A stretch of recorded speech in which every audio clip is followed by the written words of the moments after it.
지금 당장은 어쨌든 미국 중심이라 가는 게 분명히 맞고 투자를 그쪽으로 가는 게 맞는데 향후 미래는 어떻게 됐습니까? 이 중국이 모든 주요 기술을 갖고 있어요. 그러니까 지금의 인텔, 엔비디아 이런 회사들이 이제 앞으로 중국에서 나올 확률이 높다는 겁니다.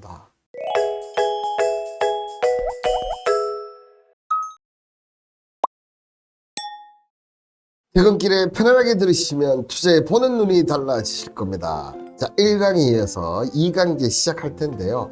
자, 오늘은 이 반도체부터 2차 전지까지 자, 최근에 이 미국의 행보를 보면 정말 예전에 미국이 맞나 할 정도로 좀 너무한다. 양아치 아니야?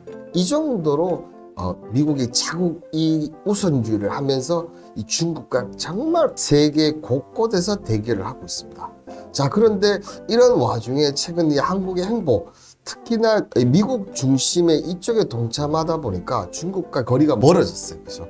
그렇게 되면서 지금 무역 적자가 15개월 연속 나고 지금 세계 평균보다도 지금 경제 성장률이 떨어지고 있는 이런 한국인데요. 자, 그러면 지금처럼 계속 미국 중심으로 우리가 선택을 해야 되느냐? 그게 아니면 예전처럼 중국과 미국을 왔다 갔다 하면서 이런 식으로 가야 되느냐?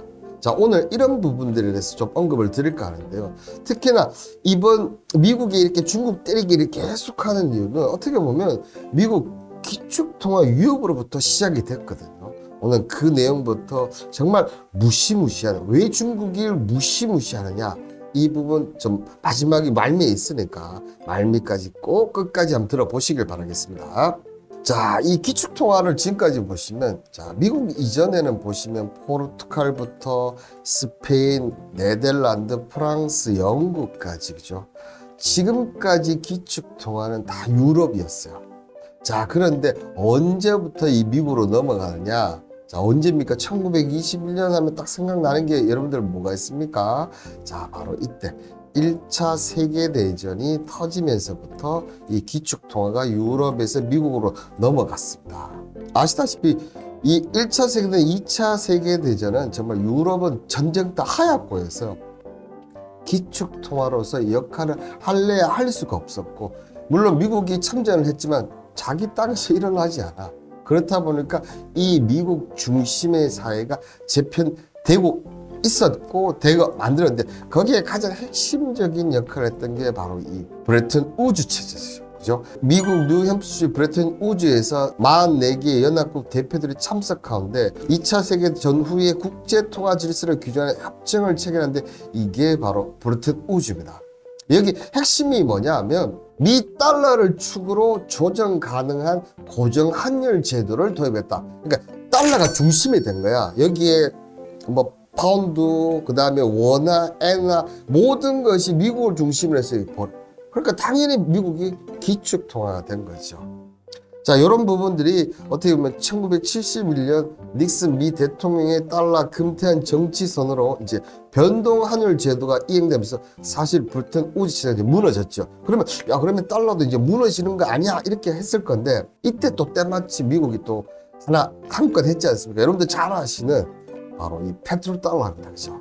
자, 이 오일 달러, 오일 머니, 이때는 석유가 가장 중요했던 부분이지 않습니까? 이 석유 대금 결제를 어떻게 현재의 시스템 달러로만 해라. 그렇게 하면서 이 브레튼 체제 후에 자칫 흔들렸던 미국의 기축통화가 페트로 달러로 살면서 지금까지도 가장 원탑, 이 바로 달러였죠.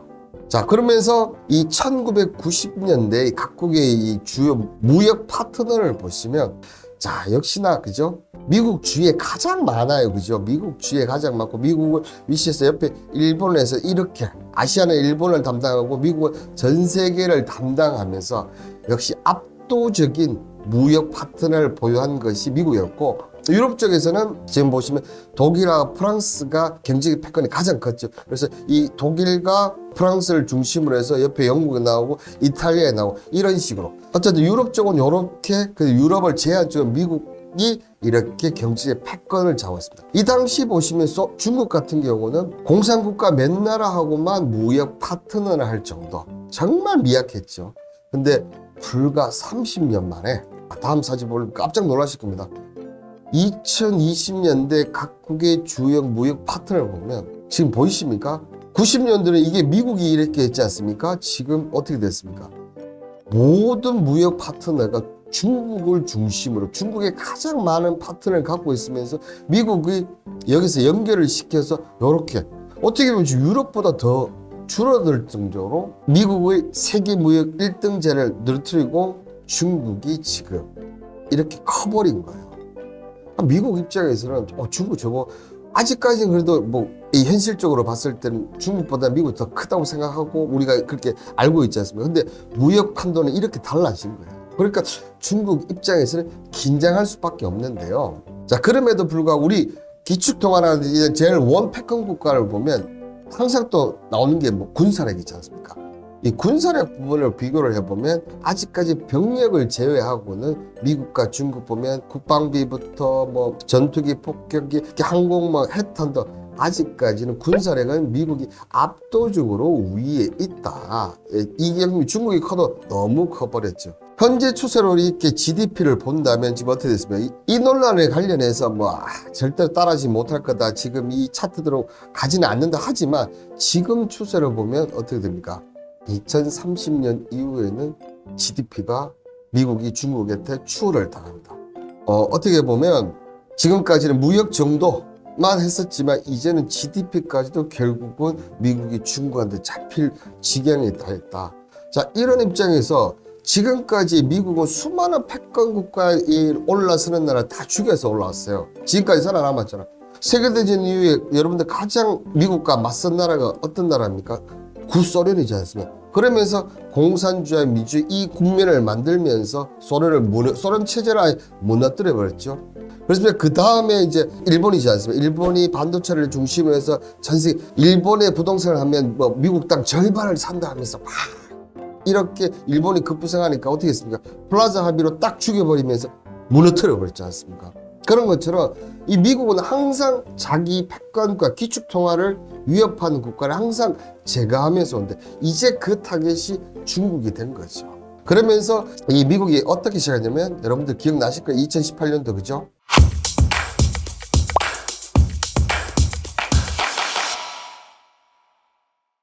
무역 분쟁으로 시작해서 그 다음에 기술 분쟁 나왔었죠. 그 다음에 지금의 현재 이 패권 경제까지 나오면서 정말 이 둘의 싸움이 길고도 계속 이어지고 있는데요. 여러분들 제일 처음이 기억나시죠? 2018년도에 이 미국이 먼저 선빵을 날렸죠. 그죠? 330억 달러에 달하는 중국 상품 818개 품목에서 25%의 관세를 부과하면서 무역 전쟁을 개시했습니다. 이 당시에 증시라든지 이런 게 정말 안 좋았었어요. 뭐 좀 올라갈 만하면 안 그래도 삼중고로 있는 와중에 이 무역 전쟁 때문에 올라갈 만하면 내려오고 올라갈 만하면 내려오고 그러다가 코로나 한번 빵 터진 거예요, 여러분들. 자, 그 사이에 우리나라의 힘, 그러면서 이렇게 되니까 중국은 절대 가만히 있을 놈들이 아닙니다. 그죠? 이렇게 되니까 동일 액수와 농산물과 자동차 등 545개 품목 관세를 부과하면서 미국에 맞대응하고 여기에 WTO 제소를 한 거야. 자, 이래 되니까 미국이 또 관세, 추가적인 관세, 그러니까 또 중국이 또 하고 이렇게 관세에 부어서 본격적인 무역 전쟁에 사망이 앓습니다. 근데 이렇게 싸우다 보니까 저들도 힘들어지거든. 미국도 그렇고 중국도 그렇고 또 다른 나라들도 야 너희들 그만 싸워 우리도 힘들어 뒤지겠어 이렇게 나온 것이 그죠. 근데 이렇게 하다 보니까 이제 더 이상 하면 안 되겠다. 어쨌든 그 당시만 해도 미국 경제가 그렇게 좋지 않을 때였어. 그죠? 중국은 계속 성장하고 있었지만 미국 경제가 주춤하고 있을 당시라기 때문에 우리 휴전하자 하면서 양측 휴전이 이제 될 것 같다. 이제 와 이렇게 좀 됐습니다. 그죠? 네, 이 기영님이 군대 중국 좀 싫음 한국판 피해봄. 자, 한국만 피해를 요즘 보고 있죠. 일본이 잘 나가고 있는데요. 그죠? 그러다가 협상이 결렬되면서 다시 관세 25% 인상하고 중국이 또 여기에서 보복 관세하면서 무역전쟁, 제2차 무역전쟁이라고 했었죠. 2019년에 나오면서 진짜 저도 기억이 나게 제가 뭐 어쨌든 2018년, 19년 다 이 주식이 있었기 때문에 그때 주식시장, 그 다음에 뭐 금융시장 어느 할 것 없이 다 좀 힘들었었습니다. 자, 이런 무역 전쟁을 하다가 그 다음에 이제 넘어간 게 뭐냐면 이런 기술 경제에서 특히나 이 당시 도널드 트럼프 미국 대통령이 하웨이를 비롯한 특정 국가 보안 문제를 하면서 그죠? 중국 통신업체들을 주 타겟을 잡고 지금 뭐 엄청난 그때부터 어떻게 보면 하웨이가 5G 같은 경우는 특히 통신 쪽에서 보면 하웨이가 넘버 원이었어요. 점점 지금 그 부분을 그러니까 미국의 힘으로 해서 유럽 쪽도 하지 말라, 우리나라도 하지 말라. 이런 식으로 하면서 어떻게 보면 하웨이를 그냥 통신 쪽에서 무너뜨리려고 했었죠. 자, 이렇게 되니까 중국 같은 경우도 히토리 카드 꺼내면서 야, 이 당시는 중국의 히토리가 어느 정도 되냐면 한 80% 정도. 지금 한 60% 정도 줄긴 줄였어요. 자꾸 중국이 히토리 갖고 꺼내니까 미국에서도 많이 생각하는데 또 중요한 것은 여러분들 히토리 카드를 중국이 왜 꺼내는 줄 아십니까? 히토리를 제일 많이 수입하는 나라가 미국이었어요. 중국에서는 수출하겠죠. 근데 중국에서 제일 많이 2등이 일본이고 3위가 이제 우리나라거든요. 그 정도로 하면 미국 입장에서는 타격을 입을 수밖에 없고 근데 하다 보니까 우리나라도 그렇지만 일본도 그렇고 미국도 이런 원자재 이런 쪽은 대부분 다 중국 망을 쓰고 있는 글로벌망에서 그렇다 보니까 심각한데 그게 지금이 어떻게 보면 반도체하고 2차 전지 아래법이 그렇게 해서 나온 거죠. 여기까지 어떻게 보면 기술 분쟁이었다면 이제 진정한 패권 분쟁으로 가는 겁니다. 어떻게든 패권을 잡기 위해서 자, 미국이 이제 선빵을 먼저 때리는 거죠. 지금까지 미국은 이제 원 차이나 정책을 했었는데 대만을 국가로 지칭하면서 대만을 해서 중국이 아니다. 대만을 이제 방문을 하고 이런 식으로 가버린 거죠. 자, 여기 중국 같은 경우는 어떻게 했습니까? 트럼먼 사태 30주를 통해서 중국 공산당 정부는 트럼먼 강제로 탱크를 보내 민주주의와 인권 평화 시를 폭력적으로 진화하면서 중국을 서방과 완전히 분리를 시키면서 그죠? 이때 뭐 신장 위구르 사태도 있었고 이런 부분이 있었지만 이 관련해서 이 미국이 강력한 비판을 했고 중국 같은 너가 비판을 하든지 말든 우리는 힘으로 다 실을 것이다. 이렇게 하면서 이제 패권 분쟁으로 이어졌습니다. 자, 여기에 이제 가장 최근이죠. 이 반도체 지가 가격법 그리고 인플레이션 감축법 등을 하면서 어떻게 보면 이게 말은 미국 중심의 반도체 산업 생태계, 미국 중심의 2차 전지, 2차 전기차 시장을 만들겠다 하지만 이 부분들이 대부분이 중국 쪽에서다. 그러니까 중국을 배제하기 위해서 이 생태계, 글로벌 생태계의 망을 미국에 다 만들자. 그래서 중국을 배제시키면서 우리끼리 잘 먹고 잘 써. 근데 내용들이 보면 자국에 너무 유리한 내용이 많아서 근데 우리가 왜 이렇게 따라갈 수밖에 없느냐? 여러분들 아시다시피 이런 관련 특허가 상위 기술인 반도체 같은 펠프스 같은 경우가 미국에 다 있지 않습니까? 이렇게 되다 보니까 울매기 잡먹기로 지금 계속 돈을 지급하면서 갈 수밖에 힘든다 그렇죠.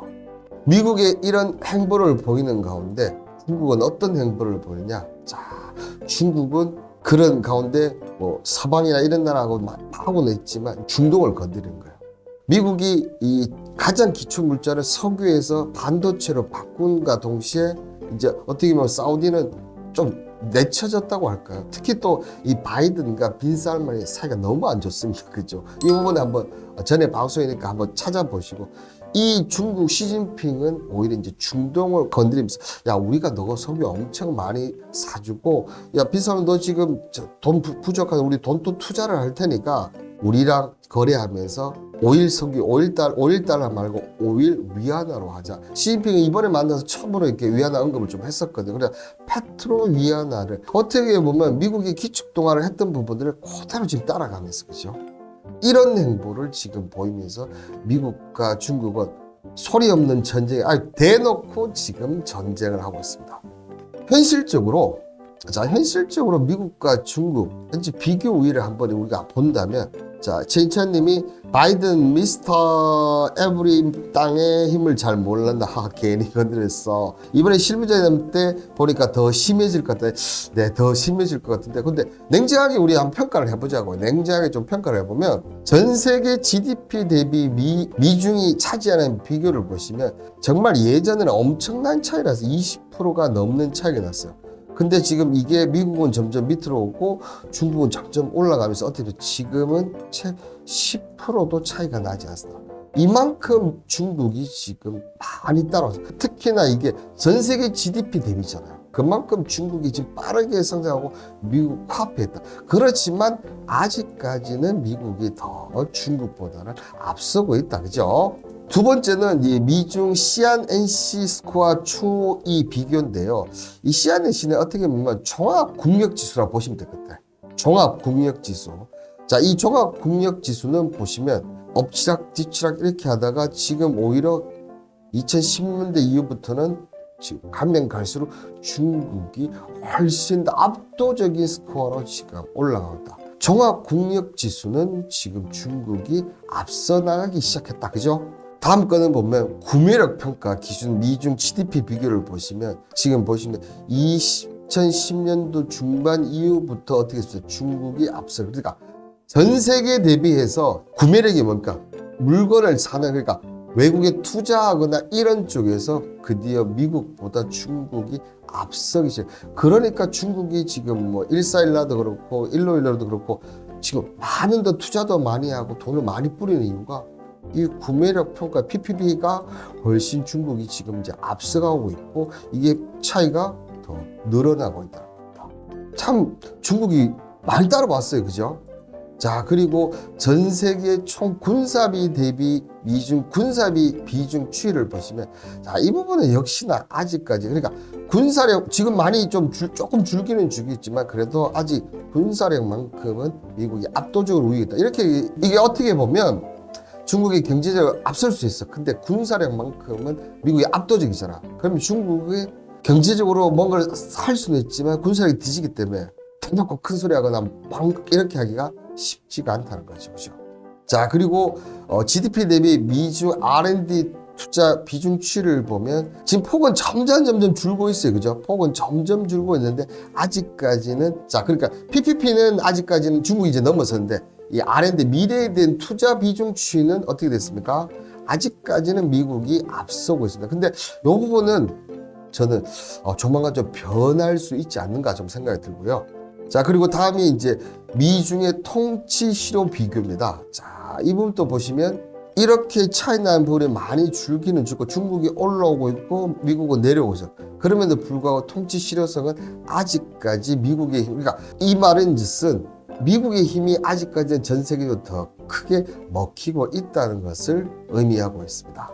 저도 이 자료 조사를 하다 보니까 참 별 게 많이 있더라고요. 자, 그리고 미국의 정치적 안정성 비교. 물론 사회주의와 민주주의 두 나라로 나뉘지만 자, 이 정치적 안정성 특히나 중국 같은 시진핑이 장기 집권하면서 그죠? 이 정치 안정성이 계속 올라가고 있어요. 그렇지만 미국 같은 경우는 계속 바뀌고 있죠.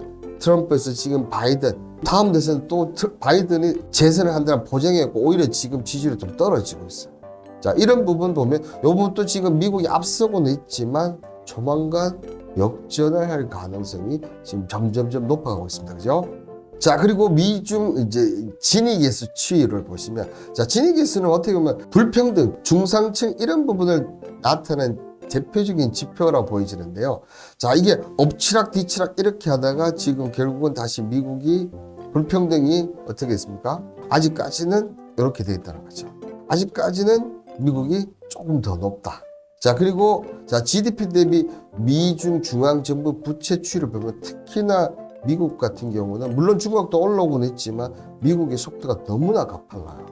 부채가 많은 건 좋은 게 아닙니다. 그죠? 이것쪽으로 봤을 때는 중국이 좀 더 좋다. 그죠? 그리고 이제 마지막으로 보시면 전 세계 외환 도구에서 미중 통화가 차지하는 비중입니다. 지금 미국이 여기 있고 지금 EU가 있고 지금 중국 같은 경우는 EU, 그러니까 뭐 미국이 달러를 가장 많이 가지고 있는 데가 중국이다, 뭐 금도 많이 갖고 있다고 하지만 이 미중 통화 차지하는 비중을 보면 아직까지 중국은 따라오려면 한참을 멀었다는 거죠. GDP라는 일부 경제적 지표, 뭐 구매력, PPP나 이런 부분들은 중국이 지금 거의 이제 앞서고 있고 이제 대등 비등 비슷한데 군사력하고 통화, 미중 통화가 차지하는 그러니까 시진핑이 어떻게든 페트로 위안화를 만들려고 하는 부분이 이런 부분 때문이 아닌가 그렇게 생각합니다. 그래서 지금 딱을 보면 경제적 일부 지표들은 중국이 앞서고 있고 지금 넘어서려고 하고 있지만 전체적으로 봤을 때는 아직까지는 미국의 힘이 우위가 있다. 자, 그러면 우리는 미국을 따라가는 게 맞겠구나. 이렇게 결론을 낼 수 있지 않습니까? 근데 이 네 번째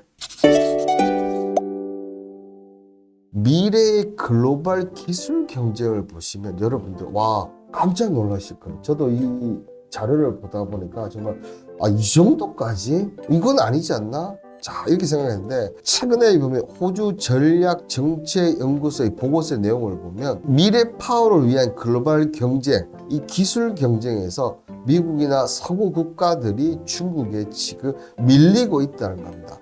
특히 호주 같은 나라는 중국과 지금 최근에 다시 미국처럼 관계를 회복하려고 모색하고는 있지만 정말 많이 싸우고 중국 싫어하는 나라가 대표적인 나라가 호주였어요. 그죠? 그래서 이런 보고서를 낼 리가 없는데 중국을 좋게 써줄 이유가 없거든요. 근데 이번에 44개의 품목에서 정말 여러분들 깜짝 놀랄 만한 소식. 고급 재료 및 제조, 그러니까 소재 쪽은 어차피 근데 원래 중국이 뭐 막강했었고, 근데 이 부분의 미래에 대한 고급 재료들, 그죠? 이런 특히 코칭이라든지 이런 기계 쪽 이런 부분 전 품목 12개 부분을 모두 중국이 싹 쓸어갔어요. 싹 쓸어갔다는 거죠. 그러니까 소재 부분이라든지 재료라든지 이런 부분들은 지금도 그렇고 향후 미래에도 그렇고 어떻게 된다? 중국을 넘어설 수가 없다는 겁니다.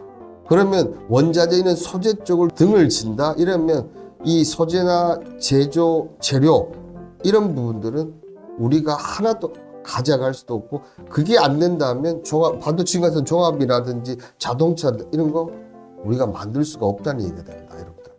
자, 그리고 저는 이 부분도 깜짝 놀랐어요. 인공지능, AI, 컴퓨팅 및 커뮤니케이션 관련해서 이 특허보를 보니까 자, 지금 총 10개 품목에서 어떻게 됐습니까?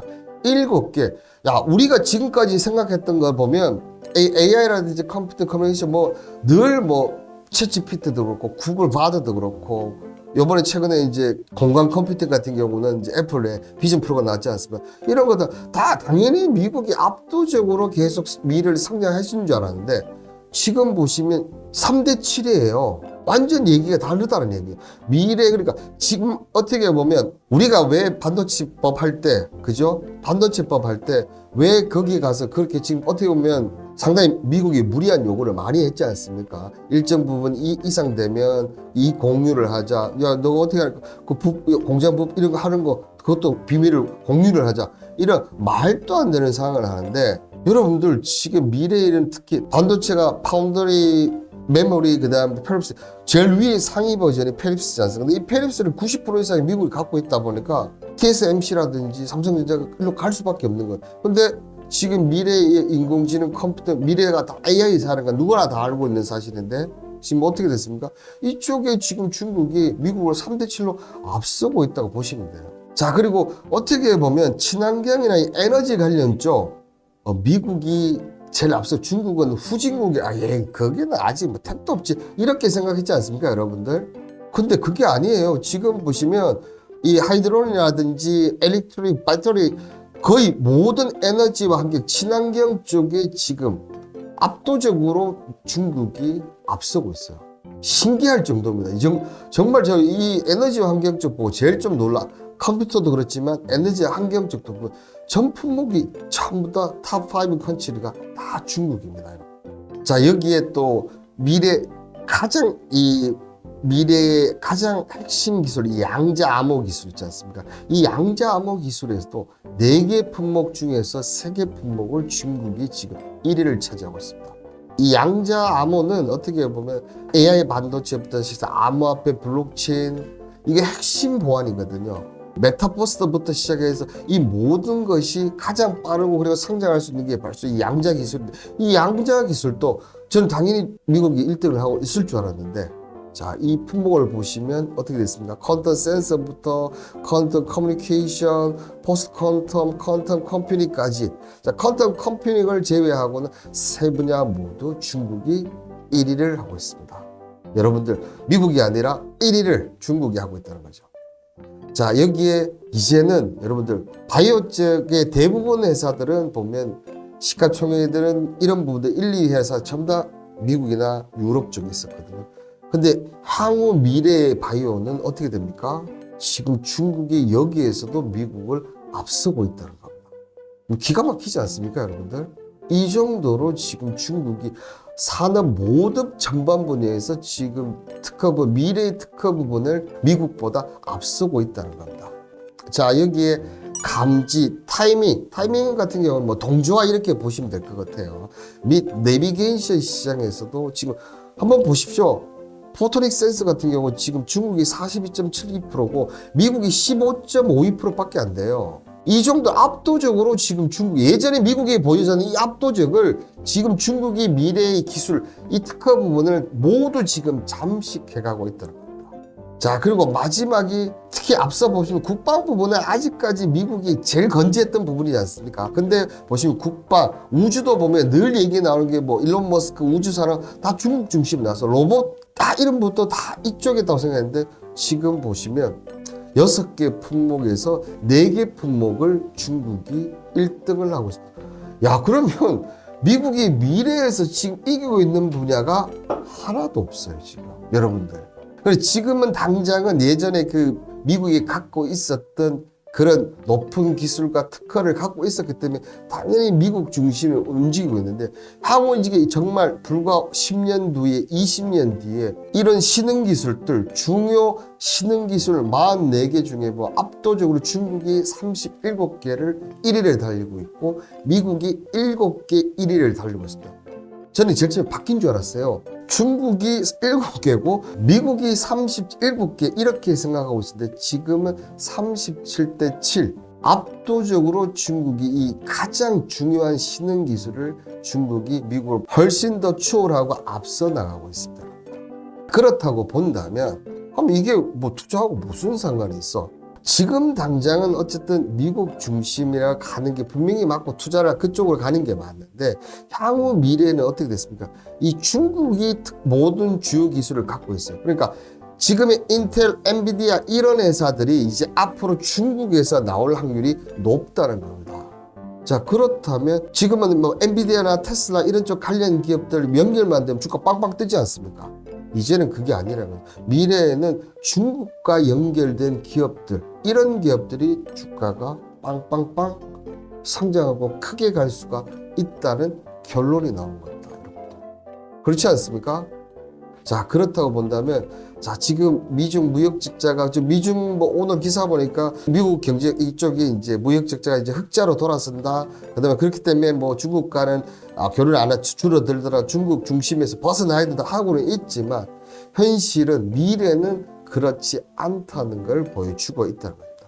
그러면 뭐 정치 부분은 뭐 저희가 어떻게 할 수가 있는 부분이 없지 않습니까? 여러분들이 이제 앞으로 투자를 지금 당장은 미국이지만 향후 미래는 중국과 연결되고 중국과 뭔가 시너지 있는 회사들이나 이런 암호화폐 쪽에서도 그렇고요. 그죠? 이런 쪽으로 공부를 하시고 투자를 하셔야지만 돈을 더 많이 벌 수 있다는 겁니다. 그죠? 오늘 내용 어떻습니까, 여러분들? 정말 여러분들이 알지 못했던 저는 진짜 이 호주 정책연구소 이 리포트 정말 좀 충격적이고 이런 좀 내용들을 제가 몇 군데 봤는데 이렇게 일목요연하게 딱 표를 보여주고 딱 해보니까 와, 중국이 정말 미국이 왜 저렇게 중국을 잡아먹지 못해서 저렇게 난리를 펼칠 수밖에 없다는 생각이 팍 듭니다. 그죠? 야, 중국 무섭다고 정말 무섭습니다. 그리고 좋은 점 감사드리면 내 투자에 많은 도움이 되셨으면 합니다. 정말 무섭게 성장하고 있는 중국, 이 중국을 앞으로 버리고 중국과 뭘 논하지 않는다면 뭐 우리 한국 경제도 그렇고 또 투자에도 많은 어려움이 있다는 사실 오늘 제 방송을 들으면서 그런 부분이 여러분들에게 전달되었으면 한다. 오늘 요 내용들 한번 6시, 7시 되면 또 바로 뜨지 않습니까? 궁금한 부분들을 계속해서 이렇게 좀 보고 계시고, 보도 계시다 본다면 오늘 이 내용이 또 반복되고 또 반복되고, 정말 제가 개인적으로 또 중요한 내용은 계속 반복된다고 생각합니다.